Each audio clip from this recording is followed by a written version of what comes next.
Okay, so this area here is the neck of the double top, and it rejected it earlier.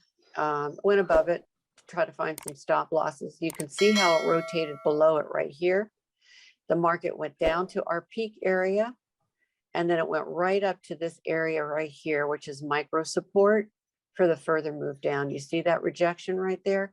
First of all, you have to have the bearish sentiment in mind, because it couldn't pull past this area. Once you have the bearish sentiment in mind, then you know that this area right here is either going to go to this area here or through it. Well, rejection, obviously. So you could hit the short and carry it on down. Probably is going to go down this area here. It could stop right here, because that was our first peak area. Could stop there, but that's the reason.